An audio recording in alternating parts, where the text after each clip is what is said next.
నమస్తే. Welcome to our channel. నేను పవన్. రాష్ట్రంలో కాంగ్రెస్ పార్టీ అధికారంలోకి వచ్చిన తర్వాత ఆటో వాళ్ళ బతుకులు పూర్తిగా చెదిరిపోయినాయి. ఈ ఉచిత బస్ వల్ల చాలామంది ఆటో కార్మికులు పూర్తిగా రోడ్డు మీద పడ్డారు. ఇప్పటికీ ప్రభుత్వం ఇస్తా అన్న హామీ ఇక్కడ కూడా నెరవేర్చలేదు. వాళ్ళకి ఏదైతే 12,000 ఇస్తా అని హామీ కావచ్చు, లేకపోతే వాళ్ళని ప్రభుత్వం ఆదుకుంటున్న హామీ కూడా ఎక్కడ కూడా నెరవేర్చలేదు. ఆటో వాళ్ళు రోజుకొకరు చనిపోతులు, ప్రభుత్వం ఖచ్చితంగా పట్టించుకోవాలని చెప్పేసి గతం నుంచి దాదాపు 18 నెలల నుంచి ఇటు ఆటో కార్మికుల నాయకులు కూడా ప్రభుత్వం దాన్ని కొట్లాడుతూనే వస్తున్నారు. మాట్లాడదాం ఏంటి ప్రస్తుతం ఆటో కార్మికుల పరిస్థితి ఎట్లా ఉంది. ఒకవైపు ఉచిత బస్సు జోరున నడుస్తుంది, అటు రాష్ట్ర రవాణా శాఖ మంత్రి కూడా ఎక్కడ కూడా ఆటో కార్మికుల గురించి కూడా పట్టించుకోవట్లేదని చెప్పేసి ఇటు వేముల మారయ్య లాంటి కూడా చెప్పడం జరుగుతుంది. మనతో పాటు ఆటో యూనియన్ రాష్ట్ర అధ్యక్షుడు వేముల మారయ్య గారు ఉన్నారు. మాట్లాడే ప్రయత్నం చేద్దాం. అన్న నమస్తే. నమస్కారం అన్న.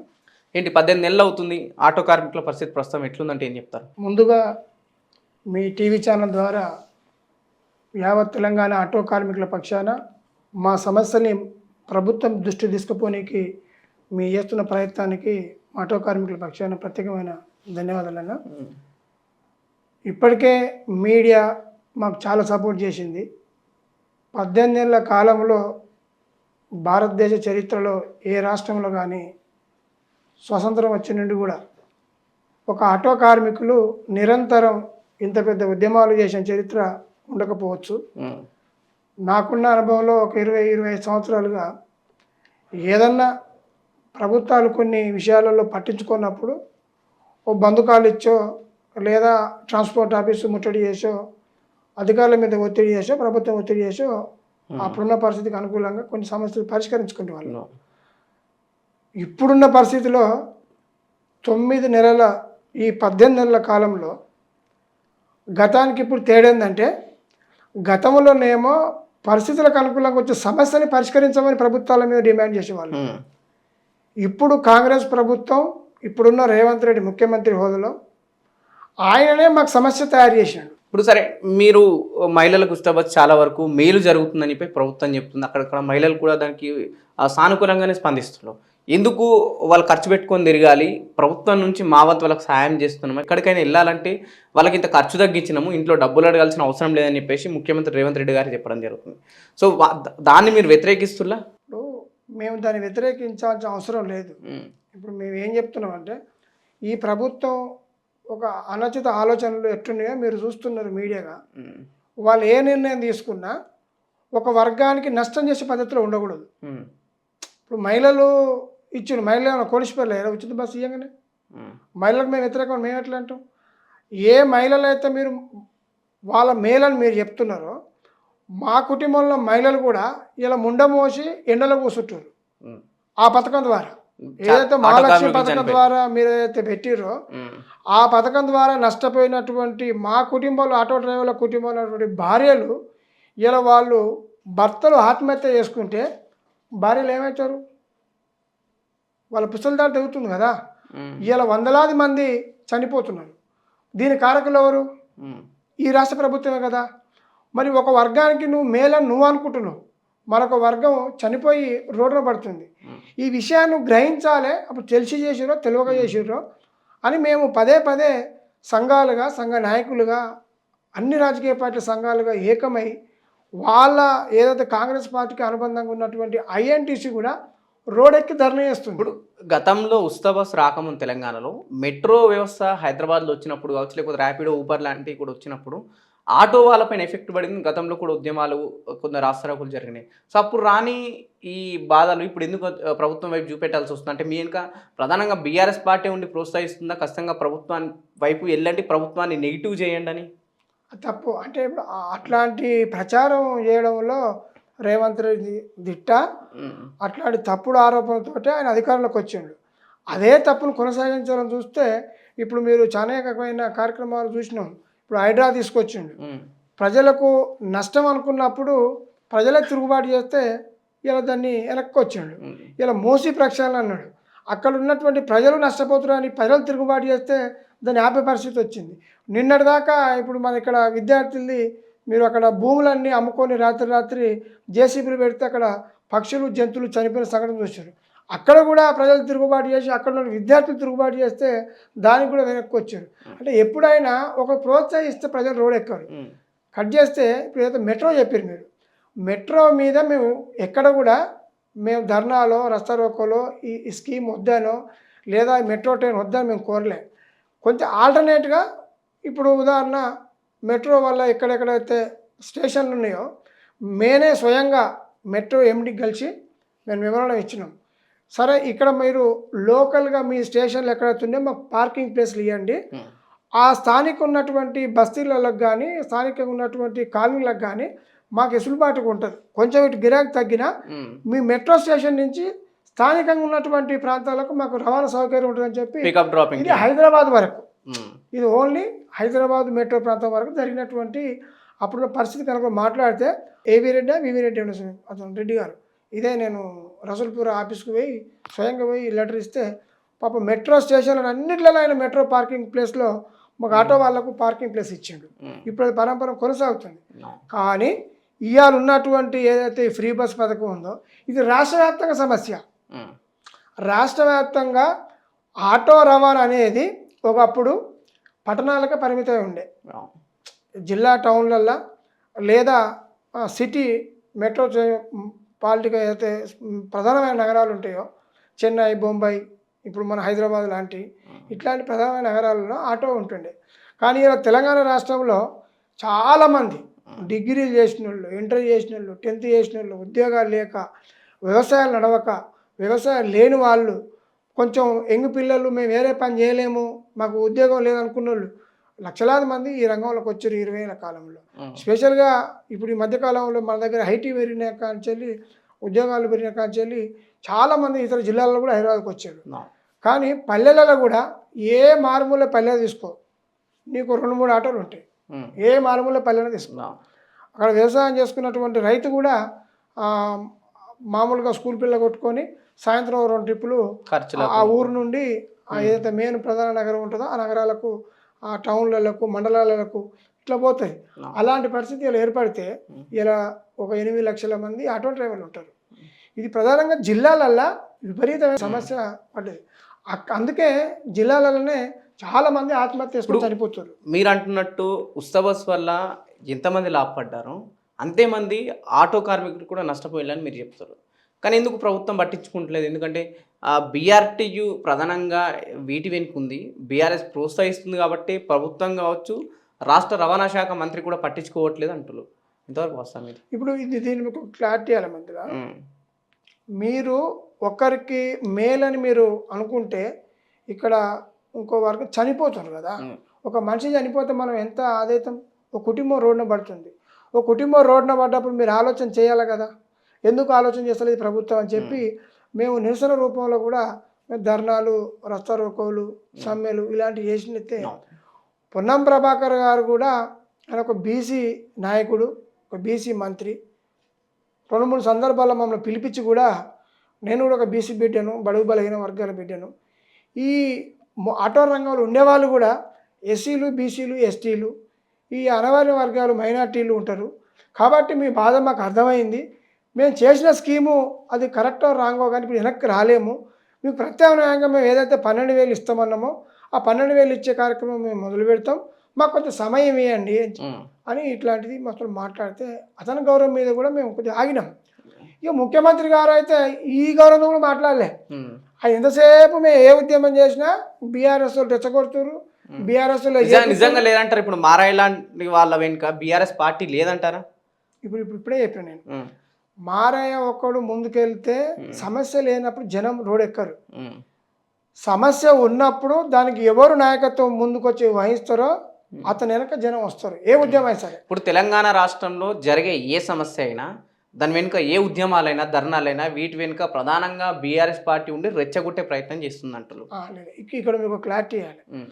ఒరిజినల్గా ఇప్పుడు తెలంగాణ రాష్ట్రంలో ప్రధాన ప్రతిపక్షం కానీ ప్రజల సమస్య మీద ప్రధానంగా ముందుకు వస్తున్న పార్టీలు ఇంకా వేరే చూపించు బీఆర్ఎస్ తప్ప ఇతర పార్టీ ఏదో చూపించు. నాకు తెలంగాణ రాష్ట్రంలో రాజకీయ పార్టీలు ఉన్నాయి కదా, కమ్యూనిస్టులు ఉన్నారు, సిపిఎం ఉంది, బీజేపీ ఉంది, ఇప్పుడు మన కాడ ఉన్నాయి.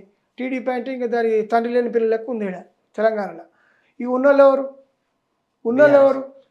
గతంలో సమస్య అంటే నేను కూడా కమ్యూనిస్ట్ పార్టీలో వామపక్ష పార్టీలో పనిచేసి వచ్చినాను. ముందు వరుసలో వచ్చేది కమ్యూనిస్టులే. ఆ కమ్యూనిస్టులు పోయి వాళ్ళతో పొత్తు కలుపుకొని వాళ్ళని ఇలా ఖాళీలో కొట్టి చీరల కూర్చోబెట్టే పరిస్థితి తీసుకొచ్చాడు రేవంత్ రెడ్డి. ఈ కమ్యూనిస్టులు ఎక్కడ ముందుకు వస్తారు? ఇక ఉన్న వాళ్ళు బీజేపీ వాళ్ళు ఇంత ఆటో ఉద్యోగం నడుస్తుంటే ఒక ఎంపీ ఈటెల రాజేందర్ గారు తప్ప పాపం స్వయంగా నాకు ఫోన్ చేసింది ఈటెల రాజేందర్ గారు, మన తమ్ముడు బాగా ఇబ్బంది పడుతున్నారు, మీ సమస్యలు అంటే నాకు మెమోడ రూపంలో తీసుకురా, నేను కూడా ప్రభుత్వం మీద మాట్లాడుతున్నాడు తప్ప మిగతా ఆ ఈటెల రాజేందర్ గారు కూడా, ఎందుకంటే ఉద్యమాలకు వెళ్ళి వచ్చినోడు, బీఆర్ఎస్ నేపథ్యంకి వెళ్ళి వచ్చినోడు, కమ్యూనిస్టు భావజాలకు ఉన్నాడు కనుక ఆ మాత్రం మాట్లాడాడు. కానీ ఇప్పుడు మంత్రి కిషన్ రెడ్డి గారు ఉన్నారు ఇక్కడ, అంత పెద్ద మంత్రి, సెంట్రల్ మినిస్టర్ ఉన్నాడు, మరి ఇలా బండి సంజయ్ ఉన్నాడు.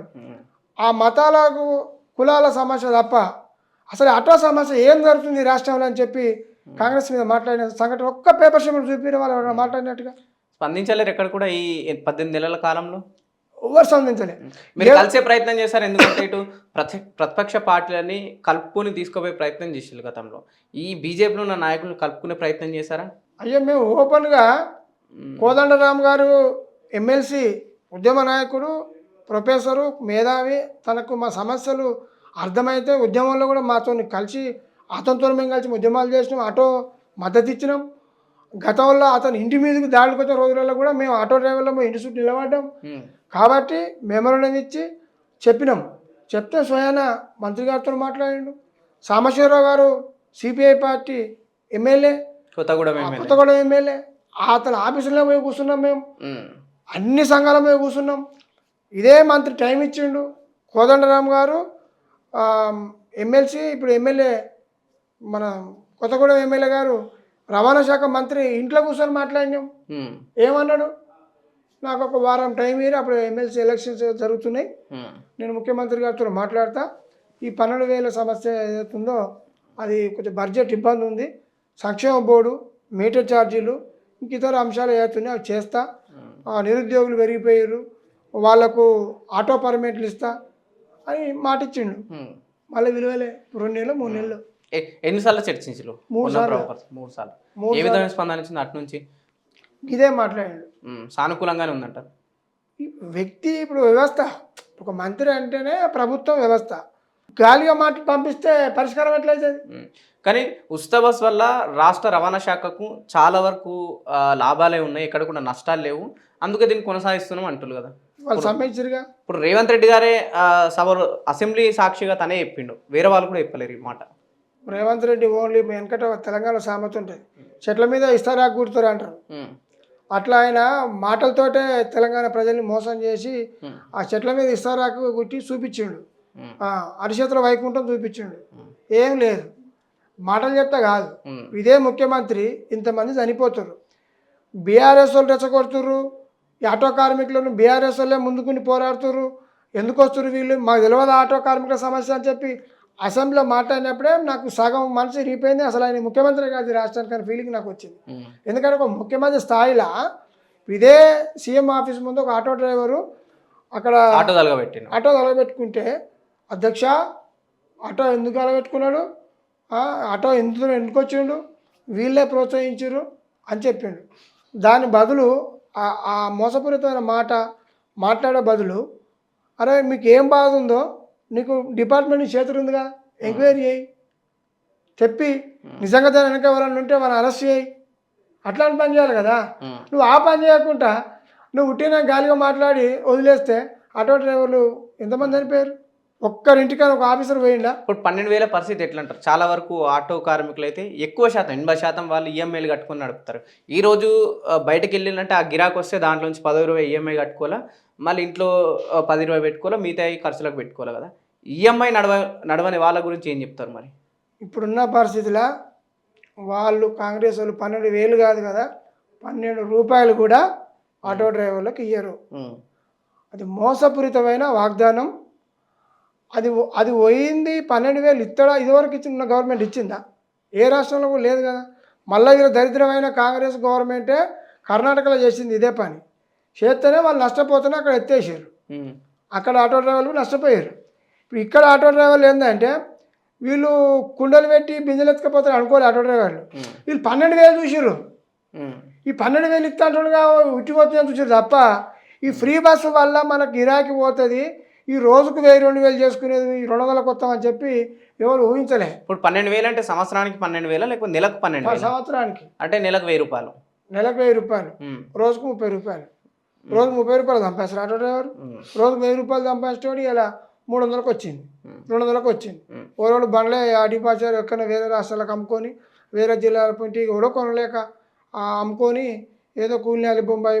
ఇప్పటిదాకా నాకు నిన్న ఒక ఆటో స్టాండ్ మీదకి పోయినా, అన్న మేమంతా మా అమ్మ నాయన కాలం నుంచి ఒక 10-20 ఏళ్ళు మేము బొంబాయిలో ఉండేటోళ్ళము.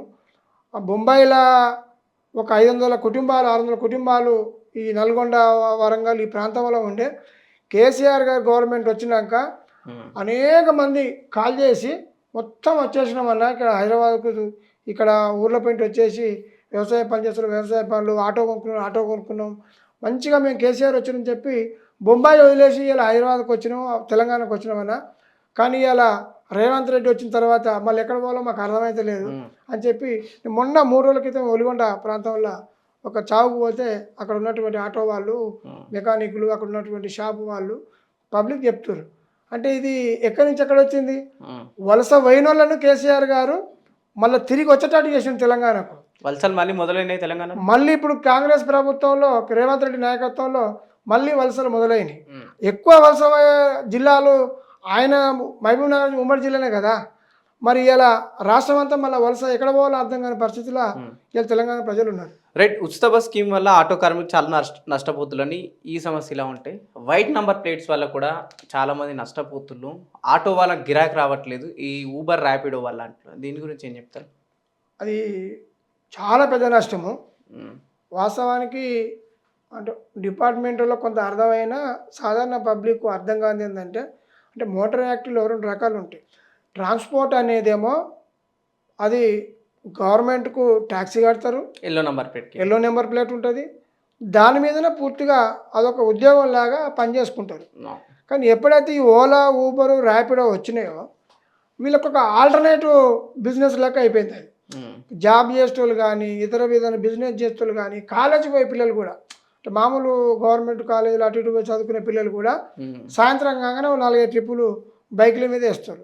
లేదా పొద్దున అపార్ట్మెంట్ల కాడ ఓలా ఊబరు ర్యాపిడో చేసుకొని పొద్దున ఏమైపోయిందంటే గద్దొచ్చి కోడిపిల్లలు ఎత్తుకపోయినట్టుగా ఇప్పుడు ఒక అపార్ట్మెంట్ దగ్గర ఆటో వాళ్ళు ఆటో పెట్టుకుంటారు, ఒక స్టాండ్ లాగా పెట్టుకుంటారు. సరే అక్కడ ఎంప్లాయీస్ విద్యార్థులు ఎవరో ఒకరు ఎక్కుతారనే ఉద్దేశంతో మార్నింగ్ 7 గంటల నుంచి 10 గంటల దాకా పెట్టుకుంటారు. ఆ టైంలో బైక్ వస్తుంది వేసుకొని పోతుంది కళ్ళ ముందే. పొద్దున పాపం 5 గంటలు లేచి ఎవరు వస్తారో ఎక్కుతారో ఎదురు చూస్తుంటాడు కస్టమర్ కోసము. ఆ ర్యాపిడో వచ్చి వేసుకొని పోతుంది. అంటే ఇక్కడ ఫ్రీ బస్ వల్ల ఒక రకమైన ఉద్యోగం పోయిందంటే, ఈ ర్యాపిడో ఓలా ఊబర్ వల్ల ఒక రకమైన నష్టం జరుగుతుంది. అంటే ఇప్పుడు ప్రజలు కూడా ఒక సులభతరాన్ని ఎంచుకున్నారు అనుకోవచ్చు. ఇప్పుడు ఊబర్ అయితే మీరు చెప్పే గిగ్ సంబంధించిన ఈ ట్రాన్స్పోర్ట్ యాప్స్ ఊబర్ కావచ్చు, ర్యాపిడో ఇలాంటివి ప్రజలు సులభతరమైన ఒక ట్రాన్స్పోర్ట్ ఎంచుకున్నారు కావచ్చు. ఇంట్లో ఉండే ఆటో కోసం వెయిట్ చేయాల్సిన అవసరం లేదు, ఆఫీస్లో ఉండే ఆటో కోసం వెయిట్ చేయాల్సిన అవసరం లేదు. ఓలా ఊబర్ యాప్ను బ్యాన్ చేయమంటలేము. 2 రకాలైన సమస్య చెప్తున్నాం. ఒకటేమో ఓలా ఊబర్ ర్యాపిడో ఏదైతే బైకులు ఉన్నాయో అవి చట్టబద్ధంగా ఎల్లో ప్లేట్ పెట్టుకుంటే మనం అదే పనిగా ఉంటాడు కనుక మాకు నష్టం లేదు, అక్కడ ఉపాధి ఉంటుంది. కానీ ఆల్టర్నేట్ బిజినెస్ చేయడం వలన మా ఉపాధి గండిపడుతుంది కనుక దాన్ని బ్యాన్ చేయమంటున్నాం. వైట్ నెంబర్ ప్లేట్స్ బ్యాన్ చేయమంటున్నాం ట్రాన్స్పోర్ట్. రెండోది, మాకు ఇప్పుడు ఏదైతే ఈ ఓలా ఊబర్ ర్యాపిడో వాళ్ళు ఛార్జెస్ పేరుతోటి లేట్ అవర్స్ అని పీక్ అవర్స్ అని రకరకాల ఛార్జెస్తో ఆటో డ్రైవర్ల దగ్గర కమిషన్ రూపంలో, ఇప్పుడు ఉదాహరణకు ఇలా పొద్దుంతా ఒక 1000 రూపాయలు చేసినాయి అనుకో, 300-400 వాళ్ళకే కట్టాల్సి వస్తుంది. ఇది పెద్ద సమస్య అయిపోయింది వీళ్ళకు. ఇప్పుడు ఏం చేస్తారు, ఇలా పొద్దాక ఇలా ఏదో ఫైనాన్సో లేకపోతే ఇంటి అద్దె కడదాం అనుకుంటాడు, వాళ్ళు లాక్ చేసి పెడతారు డబ్బులు. ఇప్పుడు పాత ఏమైనా బ్యాక్ ఉందనుకో అట్టే పోతాయి, వాళ్ళు లాక్ చేసి పెడుతుండు. ఇది కూడా ఒక పెద్ద నష్టం. కాబట్టి ఏమంటున్నాం, ప్రభుత్వం ఇంత పెద్ద వ్యవస్థ ఉంది, ప్రభుత్వం ఒక యాప్ తీసుకొచ్చి మాకు ఫ్రీ సర్వీస్ ఇవ్వమంటున్నాం. మాకు ఇంతమందికి సమస్య లేదు కదా, మీటర్ వేసుకొని పోతున్నాయి, ఎవరు ఛార్జ్ కట్టాల్సిన అవసరం లేదు. డిజిటల్ మీటర్ ఉన్నప్పుడు ఇప్పుడు మీటర్ వేసే పరిస్థితి లేదు, ఎవరికో పోతుంది ఛార్జెస్. మాకు 3-4 రకాల నష్టం. ఒక పక్క ప్రైవేట్ ఫైనాన్సర్లు, విచ్చలవిడి దోపిడీ, వాళ్ళు అరికట్టడం లేడు. వాళ్ళు ఇలా ఒక్క నెల ఈఎంఐ డ్యూ అయితే ఇలా 10,000 ఈఎంఐ ఉంది అనుకో, దానికి వాడు డబల్ ఛార్జ్ చేసి వాడు ఈఎంఐ కట్ చేసుకుంటాడు, మితి కిందకే వేసుకుంటాడు. ఎందుకంటే ఆటో డ్రైవర్ వీక్నెస్ ఏంటంటే వాడు ఒకటే నెలలో ఒకసారి కట్టలేడు, డేట్ తప్పిస్తాడు. ఈ మధ్యకాలంలో ఇంకో సమస్య ఏంటంటే గతంలో మార్వాడి ఫైనాన్స్లో ఎక్కువ ఉంటుండే. అంటే క్యాష్ రూపంలో తీసుకునేటోళ్ళు ఏదైనా లేట్ పేమెంట్ ఉంటే ఎమ్మెల్యే తీసుకునేటోళ్ళు కొంత పెన్సిల్తో రాసుకొని మిగతా అమౌంట్ కట్ చేసుకొని జమ కడుతున్నాయి అనేటోళ్ళు. ఇప్పుడు ఇందులో కూడా సమస్య ఏంటంటే బజాజ్ ఫైనాన్స్ అని, ఈ కొటారి ఫైనాన్స్ అని, ఈ మన రకరకాలుగా ఫైనాన్స్లో వచ్చిన ఫైనాన్స్ ప్రియా అని, పద్మప్రియ అని, దోపిడీదారుల ఫైనాన్సర్లు అని, లిమిటెడ్ కంపెనీలు. ఓడో ఫైనాన్స్ ఇస్తాడు, దాని కింద వెల్డర్గా ఇంకోడు ఉంటాడు. వాళ్ళు చెక్కులు తీసుకుంటారు వీళ్ళ దగ్గర, లేదా టైం ఫిక్స్ చేస్తారు. నెల అనగా 2వ తారీఖు కట్టాలి. ఆటో సాధ్యం అవుతుందా? ఈ కట్టాడు, కట్టకపోయేసరికి చెక్ బౌన్స్ అంటాడు, లేదా బండి గుంజుకో 40 రోజులకే బండి గుంజుకోపోతారు. ఇది కూడా ఒక నష్టం వల్ల ఆర్థిక ఇబ్బందులు అవుతాయి, చెప్పుకోలేని పరిస్థితులు ఉన్నారు. ఇప్పుడు ఆటో డ్రైవర్ పరిస్థితి ఎట్లుందంటే నెల వచ్చేసరికి బండి ఈఎంఐ, మరి దినసరి డైలీ ఫైనాన్స్లు ఉంటాయి, ఇల్లు అద్దెలు ఉంటాయి, పిల్లలు ప్రైవేట్ స్కూళ్ళు, కాలేజీలు ఉంటాయి, కాలేజీలు ఏడు తెచ్చి కడతాడు. అంటే ఇది ఎందుకో చెప్తున్నా ఇంత వివరంగా అంటే, ఇప్పుడు ఉపాధి లేకనే ఆల్టర్నేట్గా ప్రభుత్వాన్ని భారం కాకుండా స్వయం ఉపాధిలో భాగంగా తన రక్కల కష్టం మీద తనే బతకాలని చెప్పి ప్రభుత్వాన్ని భారం కాకుండా బతుకుతున్న వ్యవస్థ ఆటో వ్యవస్థ. ఇప్పుడు మొన్న రేవంత్ రెడ్డి గారు సిటీలో డీజిల్ బండ్లు నడవద్దు అని ఒక స్టేట్మెంట్ ఇచ్చింది. City outskirts, outer ring road side అన్నారు. దీంట్లో చాలా వరకు ఆటోలు కూడా ఉన్నాయి. దీని గురించి ఏం చెప్తారు? మేము ఒక్క స్టేట్మెంట్తోనే గవర్నమెంట్ చదువుకుంది. ఆయన స్టేట్మెంట్ ఇచ్చిన తెల్లారని నేను స్టేట్మెంట్ వేసిన, నువ్వు డీజిల్ ఆల్రెడీ మేము ఒక ఇబ్బందులలో ఉన్నావు, ఆల్రెడీ నష్టపోయిన నీ వల్ల అంటే మళ్ళీ 2వ రాయి వేసాడు. ఆయన సాక్షాత్తు ఒక పెద్ద మీటింగులనే డీజిల్ ఆటోలో ఆటో అవతలకి వెళ్ళిపోవాలన్నాడు. ట్యాంక్ బండ్ మీదనే హైదరాబాద్ నట్ట నడిపోతున్నా అన్నాడు. అంటే ఆయనకు అవగాహన లేకనా అధికారులు సమీక్ష చేసేటప్పుడు మరి సరిగా చెప్తలేరా ఏందో అర్థం కాలే, స్టేట్మెంట్ వేసాడు. కౌంటర్గా మేము ఎమ్మటే వేసినాం, మేము వేయం కదా వెనక్కిపోయింది అది. రైట్, ఏం చెప్తారు? ఆటో కార్మికుల సమస్యలు తీరాలంటే ప్రభుత్వాన్ని ఏం డిమాండ్ చేస్తుందో, సంక్షేమ బోర్డు డిమాండ్ చేస్తుందో, లేకపోతే చనిపోయిన ఆటో కార్మికులను ఆదుకోమంటలా ఏ విధమైన సూచన ఇవ్వదలుచుకున్నారు ప్రభుత్వానికి? ఇప్పుడు ప్రభుత్వం ఏ రకం కూడా ఆదుకున్నట్టు ఎక్కడ కనిపిస్తలేదు. ఆయన ఏదైతే తన రాజకీయ కోసం, తన కుర్చీ కోసం మమ్మలను బలిపీఠం ఎక్కించిండో ఆ కుర్చీ మీదకి వెళ్ళి గుంజే ఉపాయం ఏమైనా చూడమని మేము ఇలా కేటీఆర్ గారికి అంబేద్కర్ జయంతి సందర్భంగా ఆటో డ్రైవర్లు అందరం పోయి వరంగల్ సభ కోసం ఒక 25,000 చెక్కు మాకు తోసింది. అప్పటికప్పుడు మనిషికింత 500, 1000 రూపాయలు వేసుకొని చెక్కు అందజేయడం జరిగింది. అదేవిధంగా ఏదైతే వరంగల్ సభ ఉందో మేము వేలాది మందిని, లక్షలాది మందిని ఆ సభకు బయలుదేరాలి. ఆ సభకు అవసరమైతే వరంగల్ చుట్టుపక్కల ఉన్న ప్రాంతాల ఆటో వాళ్ళకు కూడా చెప్పినాం, ఫ్రీ సర్వీస్ చేద్దాం ఆ సభకు వచ్చే జనాలకు అని చెప్పి కూడా మేము ఒక మాట ఇచ్చినాం. ఆ మాట ప్రకారం మద్దతు ఇచ్చినాం. ఎందుకు ఆ మద్దతు అంటే ఈ 18 ఏళ్ల కాలంలో మేము చేసే పోరాటంలో మాకు మద్దతు నిలబడ్డది బీఆర్ఎస్ పార్టీ. కాబట్టి ఆ పార్టీకి మేము మద్దతు ఉండాలని చెప్పి మా వంతుగా సాయం చేయాలని కోరుకున్నాం.